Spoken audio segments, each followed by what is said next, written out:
What is up, my friends? Welcome to another video. This is part 3, the final part of my 3-part series about the trouble I got into in Henry County.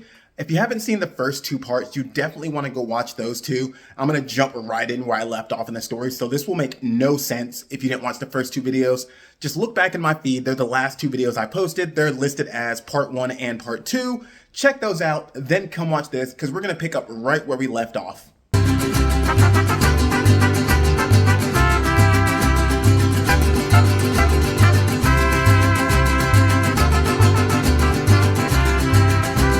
Okay, so we pick up our story with me sitting in jail. I am in a freezing cold waiting room waiting to get fingerprinted. I am in there with another guy who was actually in the room before me. And at this point, I realized his clothes are different than mine. Like, they allowed him to keep a lot more clothes than I had on.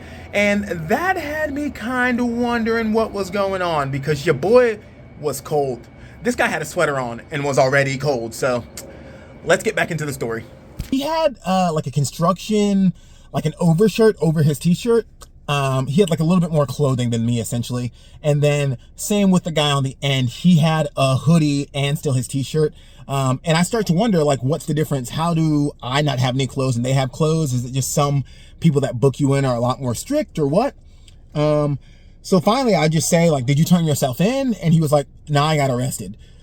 So then I start to realize that the people that turn themselves in get all their clothes taken. The people that get like arrested, they take their coats and their shoes, but they keep like most of their layers, you know. Nobody has hats, nobody has shoes, but everybody you saw with like a sweater or a hoodie or something on actually got arrested. They didn't turn themselves in, which weird discrepancy. But we're sitting in there. Finally the door opens, and the door opening was for lunchtime. They give us all a sack lunch that contained a Ziploc bag that had 3 cookies in it, like 3 little sandwich cookies, a little bag of Lay's chips, 4 slices of bread, 2 slices of bologna, 2 slices of cheese, and a pack of mayo. So we get that. I grab the chips out because that's the only thing that's vegan. I asked the dude next to me, I was like, you want this? And he's like, nah, I'm good. There's no way I'm eating this shit. I offered to the other guy and he was like, nah, I'm good with mine. So I just throw everything else in the trash. Dude in the middle follows suit, throws his in the trash. Dude on the end cracks his open, and he's gonna attempt to eat it. He eats the cookies, eats the chips, then goes to grab the sandwiches together and is like, y'all, this cheese is like slimy as hell. So he throws all of the sandwich stuff in the trash. That is gone. Ain't gonna be it. Ain't happening. So lunch is over. We're back to sitting there, and maybe another hour and a half go by, and a nurse comes in and calls us out one by one in the order that we got to the room to go to fingerprinting.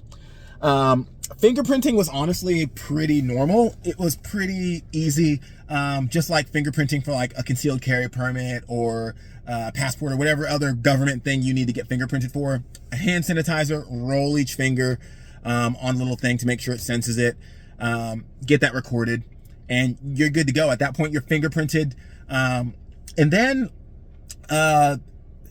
that, like, it was kind of weird. I was so cold that this like old lady holding my hand to fingerprint it was like so refreshing. I was like, damn, the warmth.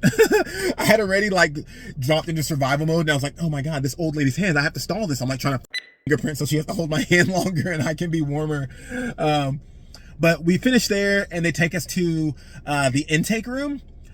In the intake room, we each get called one by one to see a nurse. The nurse takes our blood pressure, tells us our blood pressure, asks if we're on any medications, basic medical intake. When that's done, she tells us to go sit down. Some people are already dressed out in jail clothes. Some people are clearly got arrested. They have their sweaters. The vast majority of us are like me, just in a t-shirt.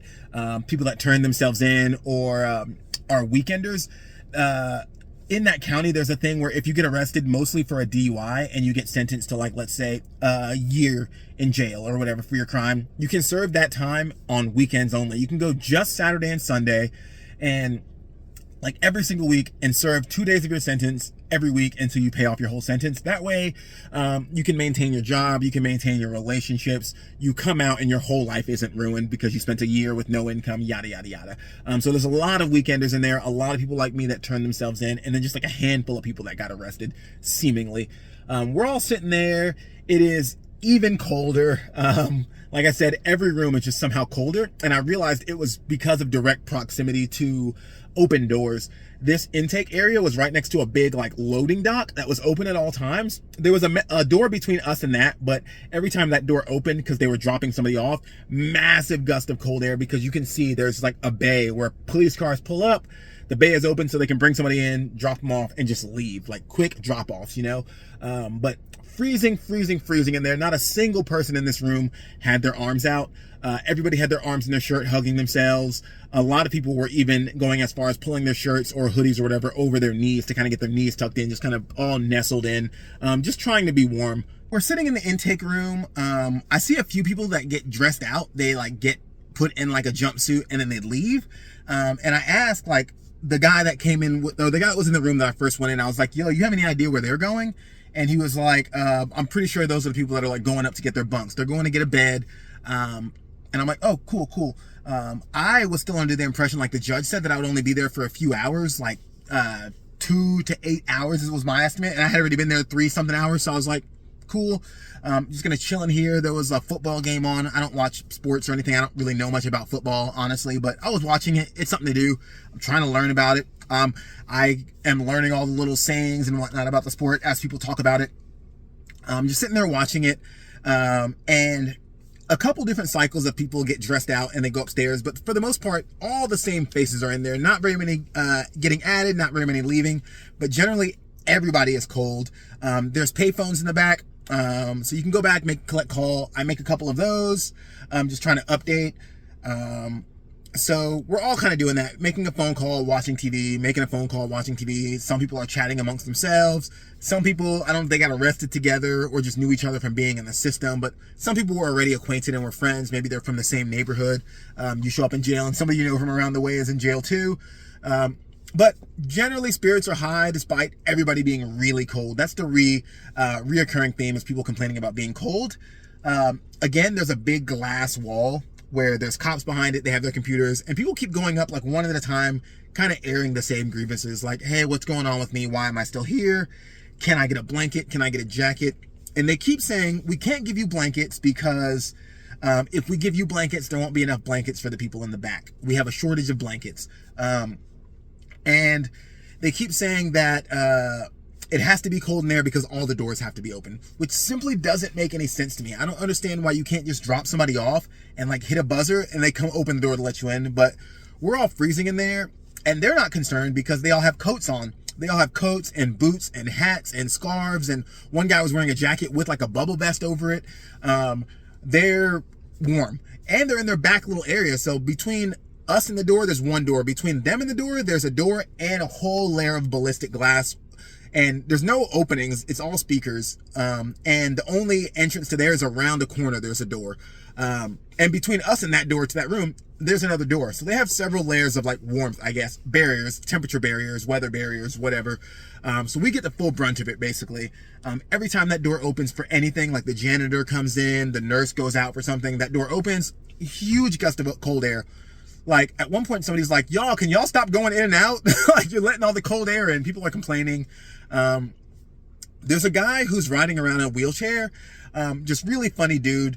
Turns out he has sickle cell. And he just keeps kind of complaining about how he's not feeling great because he's so cold. How he can't be this cold, yada, yada, yada. At this point, I've been in there in that room in particular for probably 5 hours, like super fast forward. I've been in that room alone for 5 hours, probably in jail for about 8. I'm still sitting there, still expecting to get let out any minute. But it's just not happening. Finally, the guy with sickle cell is like, y'all, can we get like some water or something? I haven't had water since 4 a.m. and I'm like really, really thirsty. I'm like getting the shakes. And they're like, yeah, you'll get water soon. That doesn't happen. Another hour goes by with no water. A few more people are like, yo, we got to get some water. What's going on? Like, can we get drinks? Can we get food? Anything? And they keep saying, yeah, you'll get water with your next meal. And finally, the guy with sickle cell is just full on shaking. He's like, y'all, need water. So somebody else speaks up and is like, yo, can y'all please at least get this guy some water? Like, I'm thirsty too, but if you can at least get this dude some water, I'm not trying to have him fall out in front of me. So the nurse comes out with a tray of like the little pill cups, like little medicine cups. And they're all full of water. They're like all a single sip of water. She holds it down near that guy. He grabs 2 of them. And generally everybody starts distributing the water cups, making sure everybody gets 1 before anybody gets like 2, you know? I get my little shot of water and I'm like, it's fine. Like, I'm generally not a kind of person that like drinks enough water. I'm already kind of dehydrated 24/7. So I was doing better than most, I guess. But, yeah, they start passing out these little ass cups of water that are literally just a sip.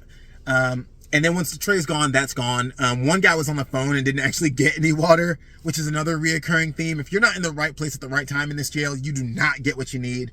So the lady leaves with the tray. We have all the water we're going to get. Then she comes back with another tray of the cups and we're like, oh, sick, round 2 on water. And then she says, anybody want some ibuprofen? And we're like, why? And then some guy was like, we don't want pills, we want heat. And she's like, the heat is on. No matter how hot we turn the heat on, it's still gonna be cold. So we're not even gonna like kick it up.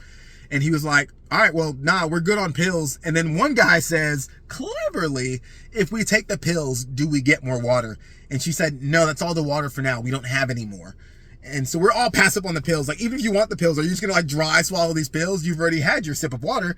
So we all decline the pills and go back to being freezing cold and dehydrated. All right, so we're gonna fast forward again just because I don't want this video to be super long, but at this point in the story, I have been in this building for 13 hours. I remember specifically knowing it was 13 hours, seeing the clock, and just being like, all right, I have to say something. I've been here like way longer. Basically, everybody that I kind of saw come in was already gone. They went upstairs, and I'm like, I did the 8. Clearly this isn't gonna be a short stay, so I go up to the glass. The first time I go up, because I was trying to like fly under the radar and not be a hassle, but I go up to the glass and I say, hey, I was under the impression that I would be out of here already. Can you just kind of give me an update on what's going on with me?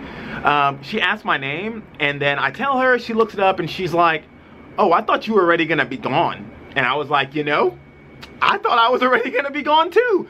What's going on? I was like, the judge said that I'd probably have to do like 6 to 8 hours, and now it's been 13. What's going on? And she was like, oh, we didn't dress you out because we thought you were leaving. And I was like, am I not leaving? And she says, no, it says here that you were sentenced to 24 hours. And I say, yes, but the judge said yada, yada, yada. And she's like, oh no, we did that once and they were not happy. So if you're sentenced to 24, you have to stay the whole entire 24.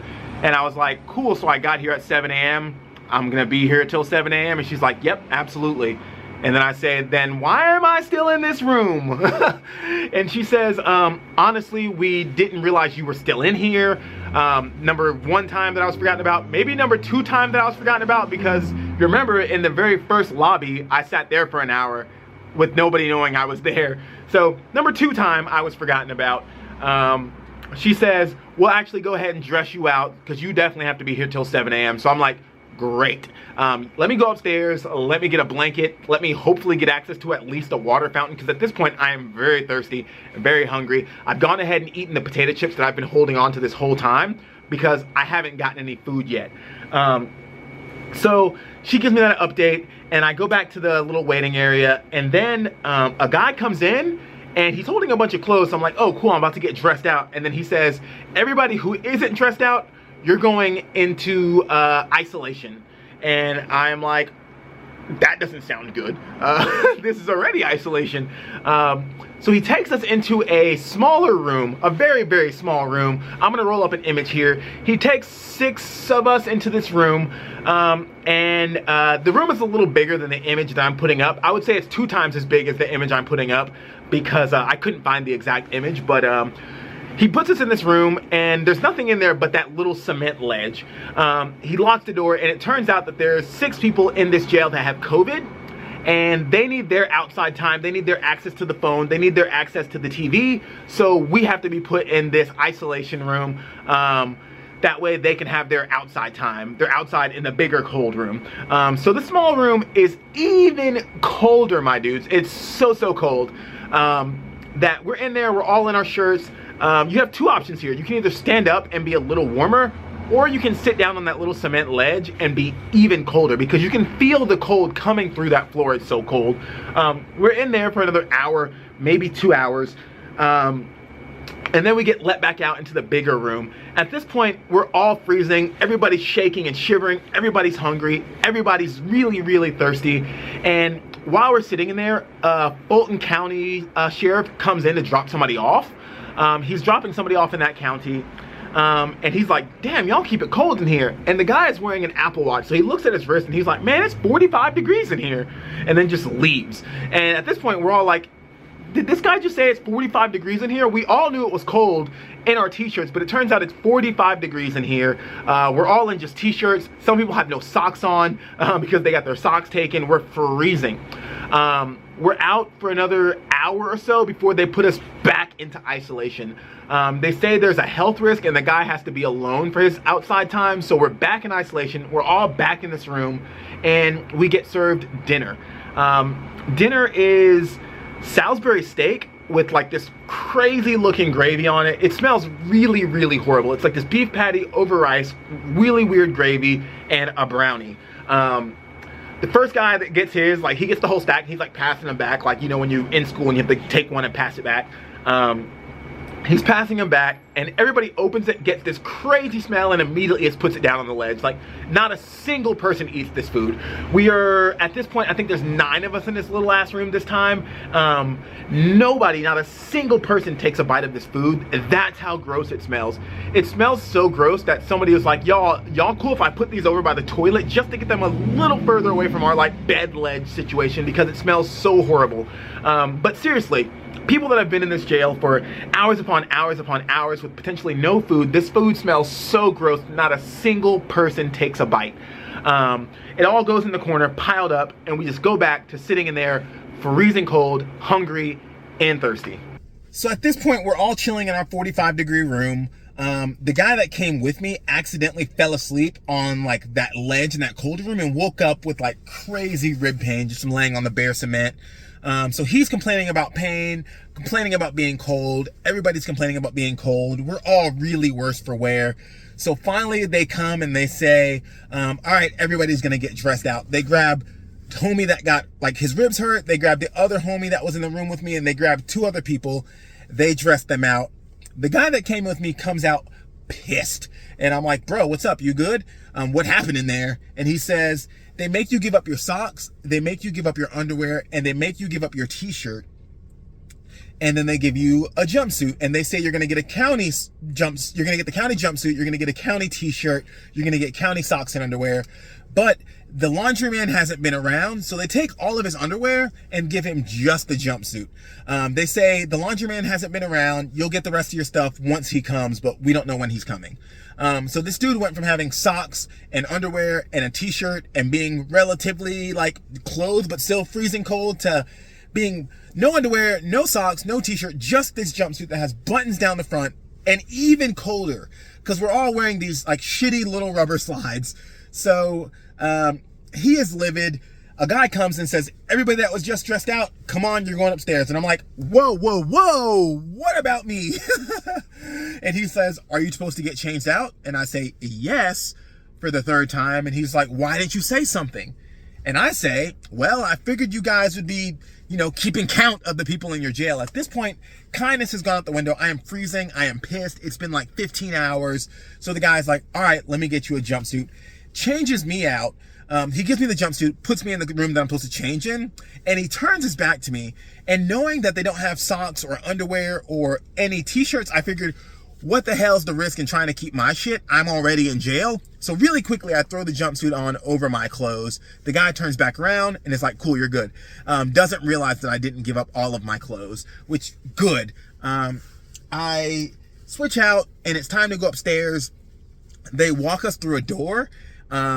And there's like little bags full of like toiletries and soap and whatnot. They say, grab one of those. We grab it, walk a little bit more. And then there's like some like mattress pads. They say, grab one of those. I grab one. They keep walking us down. We go to what's called the pod. I'll roll up an image of a pod here. They roll us into here. They open the door and say, enter the pod. We enter. They close the door behind us. No instruction. They just close the door behind us. So I have no idea which bed is mine. I have no idea anything. Like, is there a phone I can use? Is there food coming? Which bed is mine? Nothing. They just let me go. I see a guy that's kind of saying hi to everybody. And so I realize he's been in here for a while. And I say, yo, do you have any idea like how we figure out what bed we're supposed to be in? And he's like, yeah, let me see your bracelet. I show him my bracelet and he says, you're bed number 4. That's what this number means on your little bracelet. I go up to bed number 4, put my bed mat down. My like cellmate, there's no cells. They're just like open as you saw in the pod image. My cellmate was a weekender. So I'm just like, yo, what's up? And he was like, nothing, just chilling. Which bunk do you want? And I was like, whichever one you want, man. You're here more often than I am. You're here longer than I am. So tell me which one you want. And he's like, all right, I'll take the bottom. So I jump up on top. And at this point, I'm supposed to get out in like 7 hours. So I'm like, cool. I'm just going to zonk out, go to sleep, wake up. It's going to be time to go. Great. I hop up there and I'm exhausted. So I hop up on the bunk, instantly zonk out. And almost time to release. Journey is almost over. So I wake up and I see like everybody's asleep. I walk over to the little, it's like the video visitation thing. It's just like a big glass screen downstairs. My bunk was upstairs, so I went downstairs. I go to the screen. I see that it's 6:30. So I assume they're coming to get me soon because I'm supposed to get out at 7. I imagine there's like some time. In my head, it's like you step out the front door at 7, you know? So I go back to my bunk. I have all my stuff gathered up. I go and just brush my teeth in a little bathroom sink area. Like the bathroom is just right out in the open, like in the middle. But I go over there, I brush my teeth, try not to make too much noise because everybody's asleep. I go back to my area and I sit down at our little table. Like me and the dude I was sharing the area with had our own little table. I sit there and as soon as I sat down, I guess the chair squeaked and it woke him up. And he says, man, you're up early. And I say, yeah, I'm supposed to be getting out at 7. So I imagine they're coming to get me soon. And he's like, oh yeah, that's what's up. He goes back to sleep. I am sitting there. 7 comes. Nobody comes to get me. 7:30 comes. Nobody comes to get me. So I go downstairs to try to use the phone just to call because I was getting a ride. I didn't want to be like, just have her sitting outside waiting with no idea. So I go out to the phone. And as soon as I pick it up, somebody comes over the intercom and is like, hey, my man, put that phone down. So I'm just like, okay. I put it down. I'm like, dude, I'm supposed to be getting out of here. So I go back to my bunk. Again, when I get back there, the guy is kind of half awake and he says, what's going on? I almost fell on my trash can here. He says, what's going on? And I say, I'm supposed to be out. It's almost 8 o'clock. They haven't come to get me. And he says, if you go down to the gate, there's a little emergency push button. You push that button, you get the central office and you can ask questions. This is information I feel like they should tell you in case you actually have an emergency. Luckily, this guy had been there every single weekend for who knows how long and knew that information. But I go down there, I push the button and I'm like, yo, it's 8 o'clock at this point. I'm supposed to be out at 7. What's going on? And the lady says, you're not getting out at 7, which I already know it's 8 o'clock. But she says, you can't get out at 7 because it's a process. And I'm like, what does that mean? Like, what kind of process? How long does this process take? Clearly, it takes more than an hour. And she says, I don't know because I don't work in that office. And I was like, well, I'm supposed to be out of jail right now. Can you find somebody that works in that office and ask them? She says, yes, what is your name? I tell her my name. She disconnects the call.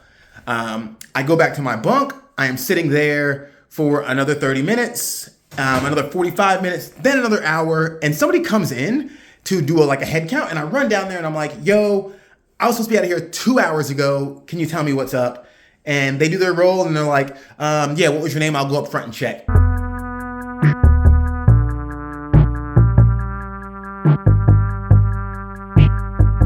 At this point, I am just livid because I just want nothing more than be out of there. I haven't drinking water. I haven't really eaten anything besides chips. I'm exhausted from sleeping on the shitty ass bed they give you. I again am so cold and so thirsty for most of the time that I'm in there. The last portion I was at least warm because I went to the bunk and I had a blanket, but still so thirsty.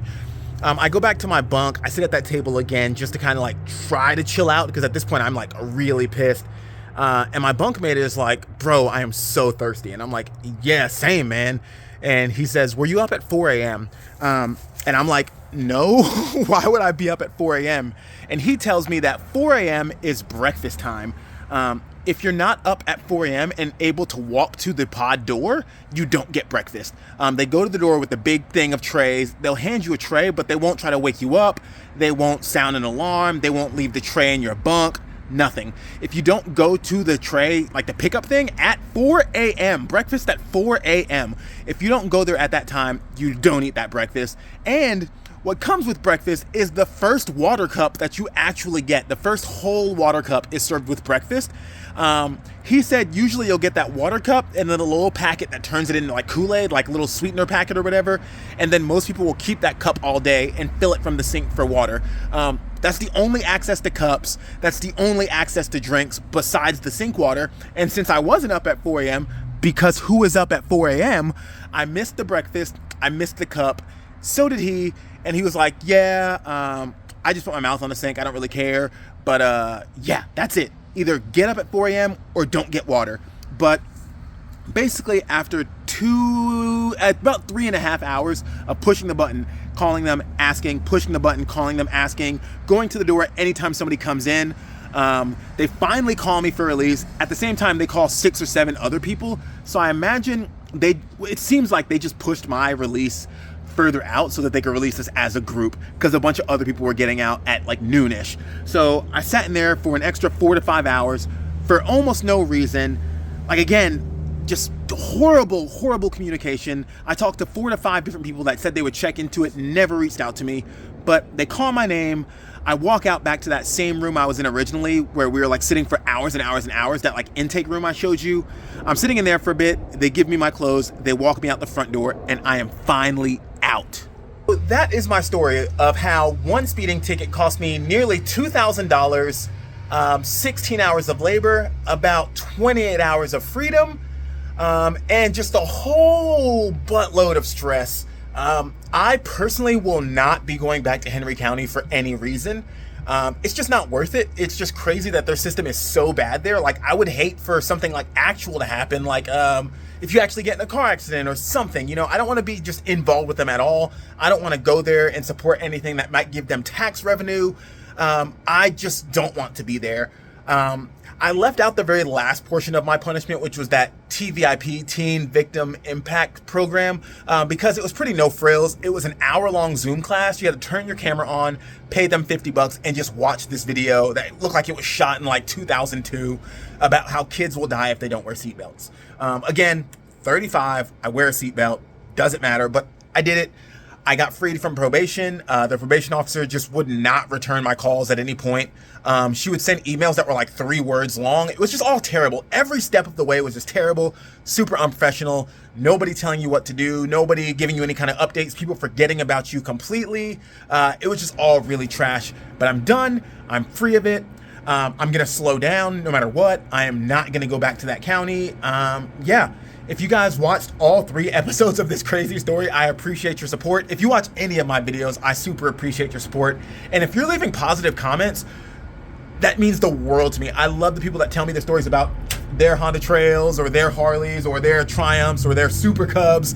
I love that. Super cool when you guys interact with me online. I try to reply as much as I can. Negative comments, I have 0 place for you. I'm either gonna just block you or delete your comment. If you have something negative to say, just don't. You're wasting both of our time. I'm gonna delete your comment. I'm just gonna delete it. Nobody's gonna see it. It's just gonna go away. But yeah, positive people, welcome. Supporters, super welcome. Thank you for being here. Thank you for hitting thumbs up. Thank you for hitting subscribe. I love you all. It is the last day of the year. Happy New Year. I will see you on the next one with more content on this guy here.